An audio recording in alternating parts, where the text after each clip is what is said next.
The Underground Railroad is often associated with the northern routes that led enslaved African Americans toward freedom in Canada. However, there was another, lesser-known route that pointed south, toward Mexico, where slavery had been abolished. This story of escape to Mexico offers a different, yet equally dramatic account of resilience and determination in the quest for freedom. It is a chapter of history that has been overlooked, but is no less important, revealing the courage of those who risked everything to escape bondage, often venturing through dangerous territories with little hope of help along the way.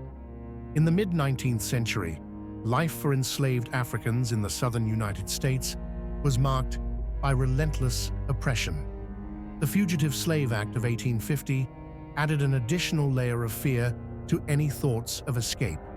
It empowered slave catchers to retrieve escaped slaves from free states, legally mandating that fugitives be returned to their owners. For many, even reaching the North wasn't enough to guarantee permanent freedom. In contrast, Mexico had outlawed slavery in 1829 under the leadership of President Vicente Guerrero, who himself was of African descent. This abolition made Mexico a natural destination for those who sought freedom beyond the reach of American slave laws. Here, unlike in the United States or even in Canada, escaped slaves could not be legally reclaimed. The Mexican government made it clear that once a person crossed into their territory, they were free, and no amount of pressure from the United States would force Mexico to return them to bondage. For the enslaved people of Texas, Louisiana, and other southern states, Mexico became a beacon of hope. Unlike the well-trodden northern paths of the Underground Railroad, the southern route to Mexico was more dangerous, less organized, and often traveled alone or in small, secretive groups.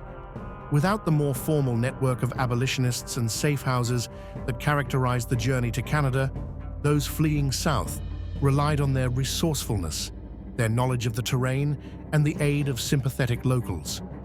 The journey to Mexico was perilous, requiring the fugitives to cross vast, treacherous landscapes. Those from Louisiana or other states farther east often traveled across the Sabine River into Texas, heading westward toward the Rio Grande. The Texas borderlands were filled with rugged terrain, thick forests, swamps, and deserts. The climate was harsh, with searing heat by day and cold nights. Many who embarked on this journey did so with little more than the clothes on their backs, moving under the cover of night to avoid detection by the omnipresent threat of slave catchers. These bounty hunters patrolled the southern borderlands ruthlessly, incentivized by the significant rewards offered for the return of runaway slaves. Slave catchers were particularly active in Texas, where they would comb the countryside, looking for anyone who appeared to be a fugitive. The laws of the United States offered these men significant latitude to hunt down, capture, and return runaways with little regard for human dignity. For those fleeing slavery, avoiding these patrols often meant hiding in the dense woods or crossing rivers in the dead of night. Any mistake could mean capture, and being caught was a fate almost worse than death. It often led to brutal punishment or a forced return to a life of unimaginable cruelty. Despite the risks, the hope of reaching freedom was a powerful motivator. The Rio Grande River served as the final geographic barrier between slavery in the United States and freedom in Mexico. Once a runaway crossed the Rio Grande, they were beyond the reach of American law. But crossing the river was no easy task. The Rio Grande was wide, deep in places, and fast-moving. Many fugitives made the crossing under the cover of darkness, using makeshift rafts, boats, or swimming across. Some were helped by local Mexicans or free black people living along the border, who had already settled in Mexico and knew the terrain well.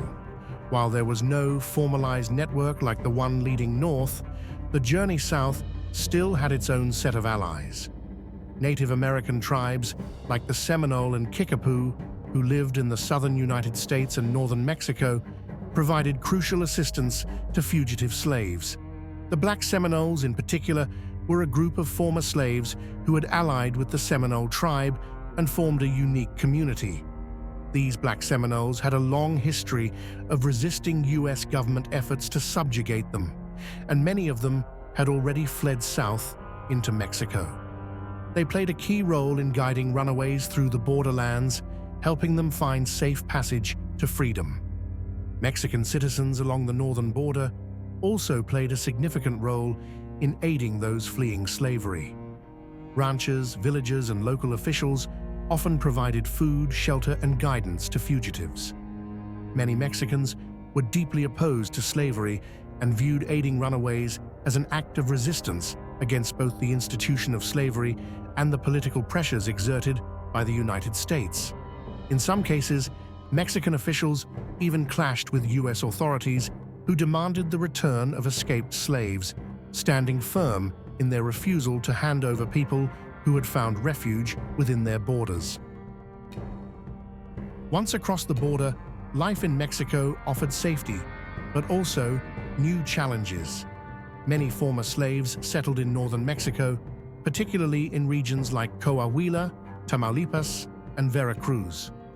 These areas were relatively rural and offered opportunities for work on farms or as laborers. However, adapting to life in a foreign land was not easy. Many of the escapees did not speak Spanish, making communication difficult, and they had to learn new customs in a land that, while welcoming, was culturally different from the United States. Nonetheless, Mexico offered the one thing that was denied to them in the U.S. freedom. The Mexican government not only refused to return escaped slaves, but also granted them legal protection. Unlike in Canada, where fugitive slaves still lived under the shadow of possible capture or re-enslavement, Mexico provided a true sanctuary. The U.S. government, frustrated by Mexico's steadfast refusal to cooperate in the return of escaped slaves, made multiple diplomatic attempts to negotiate their return. But Mexico held firm. This refusal made Mexico one of the few nations in the Americas where slavery was truly outlawed and where escaped slaves could rebuild their lives without fear of recapture. Some former slaves moved further south, integrating into communities far from the U.S. border, while others remained in the northern border towns, where they could blend into the local population. Over time, these former slaves began to marry into Mexican and indigenous families, creating mixed communities that would shape the cultural landscape of the region. Today, the descendants of these former slaves can still be found in regions like Veracruz and the Costa Chica area of Guerrero and Oaxaca, where Afro-Mexican populations maintain the traditions and stories passed down through generations. The existence of these Afro-Mexican communities is a testament to the legacy of the Underground Railroad to Mexico. Though not as widely recognized as the northern route, the journey south offered an equally vital path to freedom. It also highlights the interconnected nature of the fight against slavery, showing that the struggle for freedom was not confined to the borders of the United States, but was part of a larger transnational movement. By the time the Civil War ended in 1865 and slavery was officially abolished in the United States, many of the former slaves who had escaped to Mexico chose to remain there. The wounds of slavery ran deep, and for some, returning to the U.S. after the war was too risky or emotionally difficult. Instead, they stayed in the communities they had helped build, where they were no longer seen as property, but as free individuals with the right to live their lives in peace. In Mexico, they found a place where they could live without the constant threat of violence, where their freedom was guaranteed by law, and where they could forge new identities and futures. Although the story of the Underground Railroad to Mexico is not as widely remembered as the northern routes, it played a crucial role in the fight for freedom. The thousands of men, women, and children who made this dangerous journey south defied the institution of slavery and sought to claim their humanity in a foreign land. Their story is one of resilience, courage, and determination, and it deserves a prominent place in the broader narrative of the fight against slavery in the Americas. In the end, the Underground Railroad to Mexico stands as a reminder that the desire for freedom knows no borders. The journey south was not just about escaping physical chains, but about escaping a system that dehumanized millions. It was about finding a place where liberty was protected by law and where future generations could thrive in a society free from the legacy of slavery. Today, the descendants of those who escaped to Mexico live on, preserving the legacy of their ancestors. They are a living testament to the enduring power of the human spirit and the lengths to which people will go in the pursuit of freedom.